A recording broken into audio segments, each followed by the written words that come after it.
अस्सलाम वालेकुम जी। आज मैं जो रेसिपी आपके साथ शेयर कर रही हूँ वो है जी चने की दाल वाला पराठा। बहुत ही ज़बरदस्त पराठा है ये, और इसको आप नाश्ते में, दोपहर के खाने में और रात में भी बनाकर खा सकते हैं। बहुत टेस्टी लगता है। रेसिपी शुरू करने से पहले अगर आप मेरे चैनल पे नए हैं तो प्लीज़ मेरे चैनल को सब्सक्राइब कर दें, बेल के बटन को ज़रूर प्रेस किया करें ताकि आने वाली तमाम वीडियोस के नोटिफिकेशंस आप तक आते रहें। वीडियो अच्छी लगेगी तो एंड में इसको लाइक और शेयर भी कर दीजिएगा। तो आए बनाना शुरू करते हैं जी। इसके लिए सबसे पहले मैंने ले लिया है आटा, सिंपल, जिसकी आप घर में रोटी बनाते हैं। तकरीबन 1 किलो तक आटा लिया है। क्योंकि घर में मेहमान आए हुए हैं इसलिए मैं ज़्यादा आटा गूंदूंगी, क्योंकि सबके खाने के लिए पराठे बनाने हैं मुझे। और रात को मैंने दाल बनाई थी चने की, भुनी हुई दाल, और उसमें से ये बच गई थी। तकरीबन 3 कप तक मैंने भुनी हुई दाल जो रात की बची हुई थी वो मैंने आटे में डाल दी है। और अब मैं 2 टेबलस्पून डाल रही हूँ इसमें लाल मिर्च का पाउडर। बची हुई दाल को आप वेस्ट करने की बजाय आप इस तरह से उसके पराठे तैयार कर सकते हैं। और 1.5 टेबलस्पून मैंने नमक डाल दिया है, आप अपने टेस्ट के हिसाब से डालें। ये 2-3 टेबलस्पून बारीक कटा हुआ हरा धनिया, और ये एक बड़े साइज का प्याज लेके मैंने उसको चॉप कर लिया है, चॉपर में डाल के वो डाल रही हूँ इसके अंदर।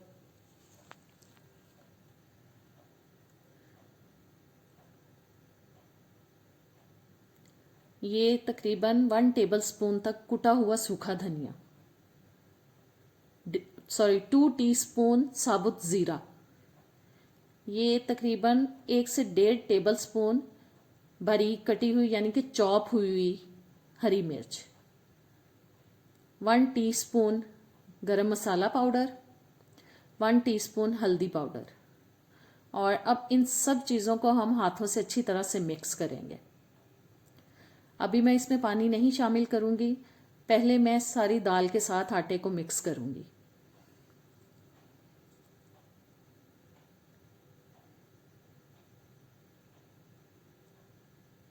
बस अच्छी तरह से इसको मिक्स करना है ताकि सारे आटे में दाल जो है वो अच्छी तरह से शामिल हो जाए। और अब मैंने बोल में पानी ले लिया है। अब मैं इसमें आहिस्ता आहिस्ता थोड़ा थोड़ा पानी शामिल करती जाऊंगी, और जिस तरह से नॉर्मल हम घर में आटा गूंदते हैं इस तरह से इस आटे को गूंद लूँगी। आटा थोड़ा ज़्यादा है इसलिए आहिस्ता आहिस्ता से इसको मिक्स करेंगे। और बहुत पतला आटा नहीं गूंदना हमें, नॉर्मल सा रखना है, और ना ही बहुत सख्त होना चाहिए। बस मैं आहिस्ता आहिस्ता से पानी डालती जाऊंगी और हाथों से इसको अच्छी तरह से मिक्स करती जाऊंगी।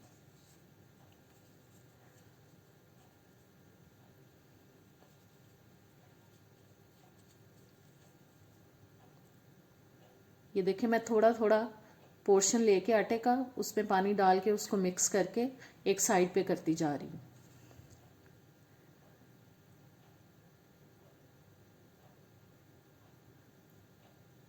पानी हमें आहिस्ता आहिस्ता से ही शामिल करना चाहिए, क्योंकि एकदम से डालेंगे तो आटा पतला भी हो सकता है। लिहाजा मैं आहिस्ता आहिस्ता से ही शामिल कर रही हूँ इसके अंदर पानी, और थोड़ा थोड़ा डाल रही हूँ ताकि जो आटा है जिस तरह से हमें चाहिए उस तरह का ही हम इसको गूंद सकें।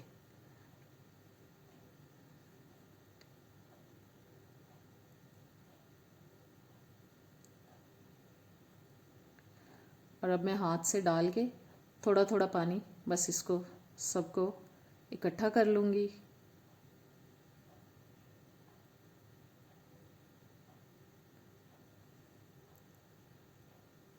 और इस तरह से आहिस्ता आहिस्ता थोड़ा थोड़ा पानी डाल के हमें इसको 4 से 5 मिनट तक के लिए गूंदना है। ये देखें, परात हिल रही है क्योंकि आटा माशाल्लाह से ज़्यादा है थोड़ा।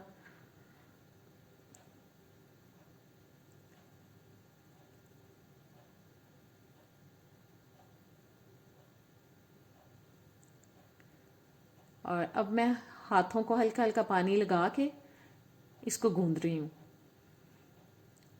बस अब 3-4 मिनट तक या 4-5 मिनट तक इसको मुसलसल हम गूंदेंगे, ताकि जो चीज़ें हैं, मसाले जो हमने इसके अंदर शामिल किए हैं वो अच्छी तरह से इसके अंदर शामिल हो जाएं, रच बस जाएं इसके अंदर।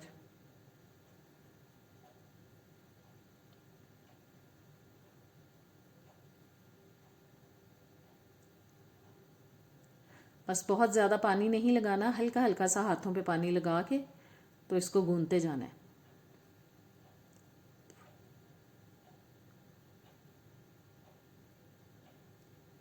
जैसे हम नॉर्मल आटा गूंदते हैं उसी तरीके से बस इसको गूंदना है।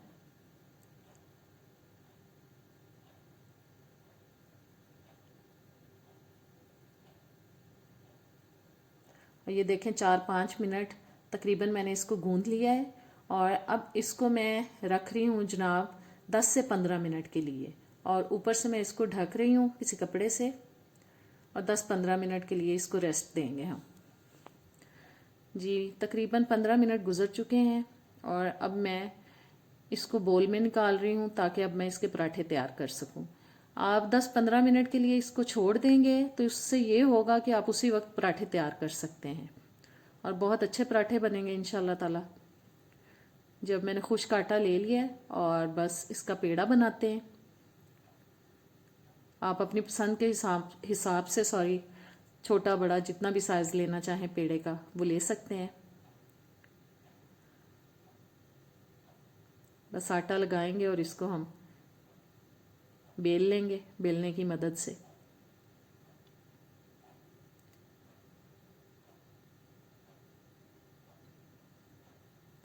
और आप इस बात को जहन में रखें कि ये पराठा जो है वो बहुत पतला नहीं होना चाहिए, थोड़ा सा मोटा ही होता है, अदरवाइज़ ये फट जाएगा, अकड़ जाएगा पकने से। नॉर्मल आप इसको रखेंगे, बहुत पतला नहीं करेंगे तो बहुत ही अच्छा मज़े का बनेगा।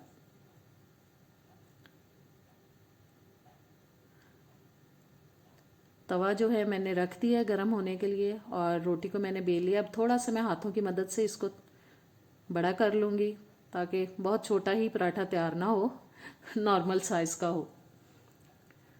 और तवा हो चुका है गरम और ये मैंने जनाब डाल दिया है इसके ऊपर पराठा।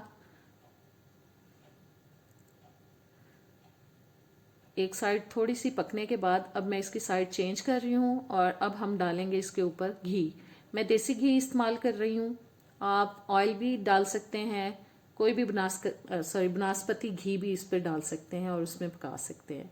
और बस अब दोनों साइड पे हम अच्छी तरह से लगा देंगे पराठे के। दोनों साइड पे लग चुका है और देखें कितनी अच्छी तरह से एक साइड पक चुकी है। और ये अब दूसरी भी चेक करते हैं जी, और देखें माशाल्लाह से कितना अच्छा पराठा तैयार हो चुका है। बाकी के पराठे भी हम इसी तरह से तैयार करेंगे। और कैसी लगी है आपको आज की रेसिपी? उम्मीद है कि अच्छी लगी होगी। इसको ज़रूर ट्राई कीजिएगा और मुझे बताइएगा। अब मिलेंगे नेक्स्ट वीडियो में, तब तक के लिए इजाज़त चाहती हूँ। अल्लाह हाफिज़।